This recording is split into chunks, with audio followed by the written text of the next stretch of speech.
morning, everyone. It's Chris from Excel as well as Solstice. You can find us on both websites, X, Instagram, Discord, and you can DM me on Discord or on X.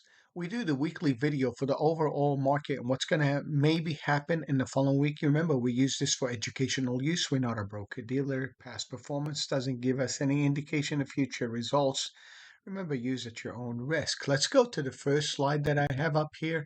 And what I did here is basically show the S&P as well as the NASDAQ combined together with the Federal Reserve Board on Wednesday, the prior week when they announced the interest rates. We still have that professional gap here. When we retested the down move, we did not fill 100% of it.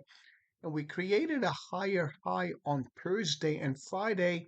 I don't know if this is a window dressing or not. We have to make sure, is this bounce going to be continuation, or should we respect the levels and consider this a head and shoulder, because it can create a zigzag pattern, continue up, or zigzag up, come back down, create that shoulder and lose that area and lose the 116 SMA and that gap from the prior week, Wednesday and Tuesday. Remember, we're going to review the S&P, the NASDAQ, and the Russell, Bitcoin. I won't cover Ethereum.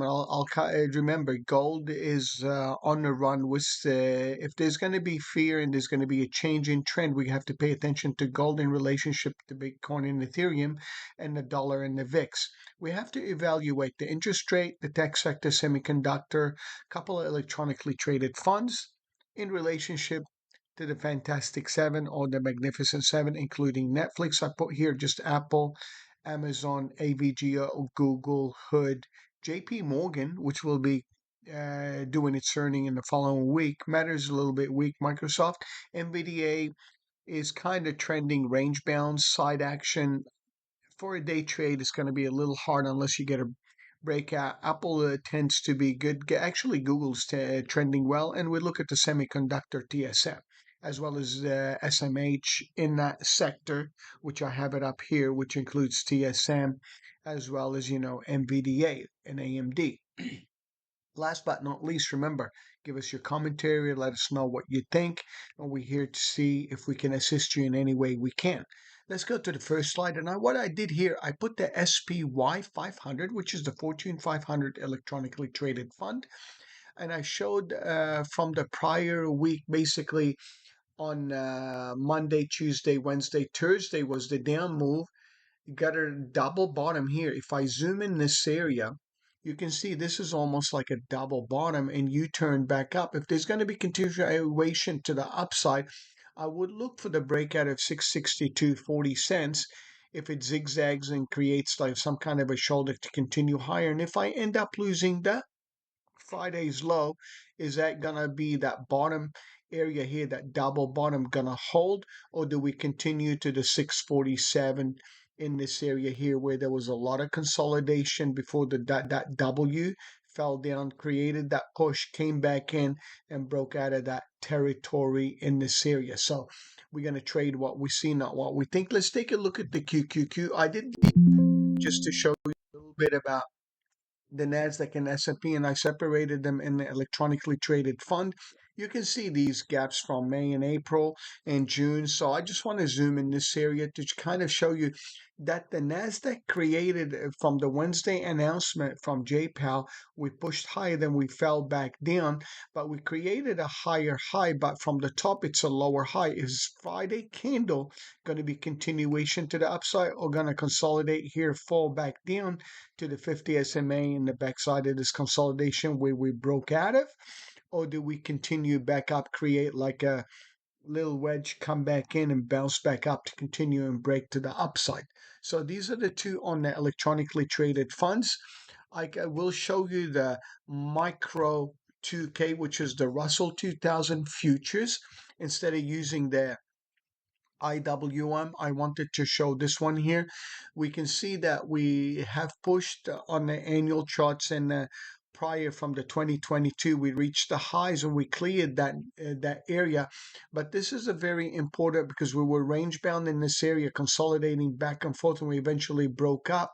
Is the Russell showing a little bit of weakness or there's going to be continuation? We are holding the 18 simple moving average and that wedge up here. Do we come back to this area and this consolidation to fall back here and bounce back up, or do we continue higher? If the Russell going to continue higher, what I'm going to do is show you how to look at it on a 4 hour or 2 hour. We're going to go, instead of favorite, we're going to go to intraday. From the intraday, we're going to use 10 or 15 days. I don't have to go that far. We can use a 4 hour or 2 hour chart. And what I'm going to do is use a 2 hour. I want to show a little bit more movement in the charts in relationship to where we are.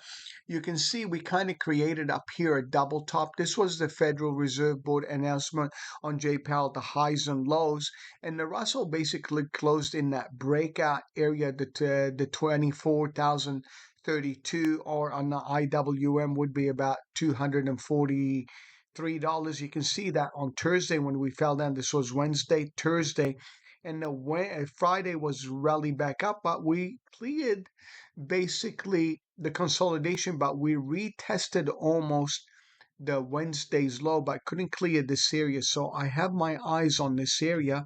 We can create a box so that way everybody knows, or an oval. So I want to show these levels, how to look at it in case we break out of this area to the upside, or we fall through this area, in this area of consolidation, back to the backside of this area here, which I should show from this area here to this here. I'm going to leave these ovals on the video so that way you can see how to look at it. And if we end up creating, some kind of a cup here coming up to the 50 SMA, rounding bottom and breaking up, that would be great. So either way, and this is the consolidation where we broke down of. So this is the other area to the upside. It depends if the RSI starting to get a bottom in this area. There's going to be consolidation for continuation to the upside, create some kind of a cup to continue to the upside, or do we fall back into the range and we end up losing that consolidation before the breakout, or do we fall through that area back to the backside of the JPL announcement from a week ago? So I hope on this one, on the Russell, you got a clear picture. Let's take a look at micro. So we'll do the same thing on the S&P 500. We can see that this gap, I left this oval here. We can see where the gap on JPAL, this was a little bit higher than this low. If this is considered the Thursday high is secure, we don't fall through it to the JPAL low here and the high of this area, which we cleared. I'm paying attention to this consolidation in this area. You can see it right here on the S&P 500, as well as in case we do break out of this area. This was the head, the head, this was the shoulder. Do we create a shoulder and fall back into the backside of this area where the breakout happened, and the consolidation would be around the 6600, or do we fill a little bit more and come back to this area down here? So this is a major area, or do we create a cup to continue and clear this upper region in this 6728 area on the upside? So I hope this video was helpful. In case Friday this area does not hold, I'll look for the backside of the 200 SMA and the Thursday's low, as well as the 1 day prior week, to fill 100% of this gap. So this is on the S&P 500. We'll do the micro NQ, and I'll show it because we did it in the XLK. You can see that there's a consolidation here. I put this oval a while back. We kept it. We have one way lower, but I want to show that there's this gap in this area. You can see that we are in that consolidation. As long as the NASDAQ can hold the 24,675 and continue higher, that would be great. But if we fall back in this range, I'm paying attention to the Friday and the Thursday candle to come back to this consolidation. If we create a higher high, we created a rounded bottom like a little cup, clear the 50 SMA and the 61.8, I would look for the backside of that shoulder, head, shoulder on that double top in the NASDAQ 100. Let's take a look at Google.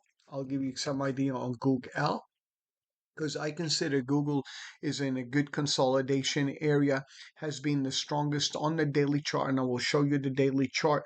If there's going to be continuation in Google, I am paying attention to the prior range in this area here in Google in case we do clear this area in order to continue higher.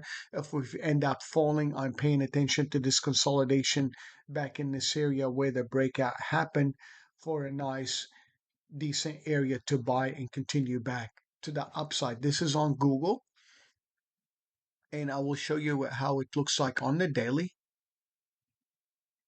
You can see Google is still in an uptrend. We have that professional gap. We have that second, gap on that push down. We filled it and rallied back up. So if we clear this area on the Friday's high, there's going to be continuation to the upside. If it falls through, then you look for the backside of this area where there was the breakout on the earning report. Let's look at Excel, the tech sector. You can see the tech sector. We're going to bring it back down to that 15-day or 20-day. You can do 15-day, 2 hours. I just want to kind of go through a faster time frame to show you that the tech sector on the consolidation of this area, we looked up, failed, came back, retested the breakout, broke out. This area is very important, this area here and this area here, because you can see where the gap is between here and here. We can, mark it with an oval coming to this area.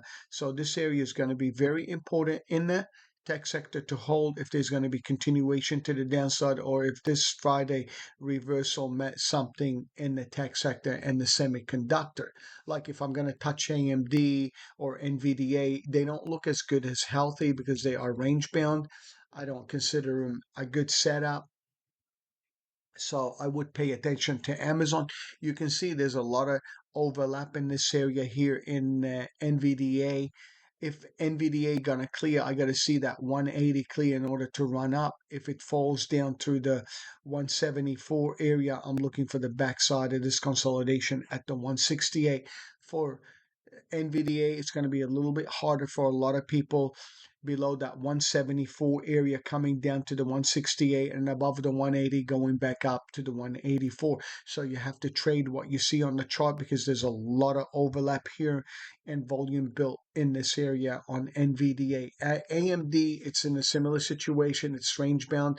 I want to show Amazon. This is a good setup on Amazon. I think there's an opportunity, and I will show you why I am looking at it, because it's been, downtrend, consolidate, tried to look up, created a shoulder, a head, and a double shoulder, then fell back down, or double top and fell sharply down, and it's creating lower highs every time. But on Friday, I noticed that even in this market and that consolidation, it's trying to clear that 220.22.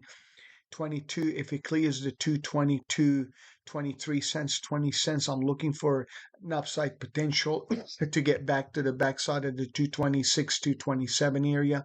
That would be a great movement back to the upside in Google. And in Amazon. What I'm going to do is show you the daily.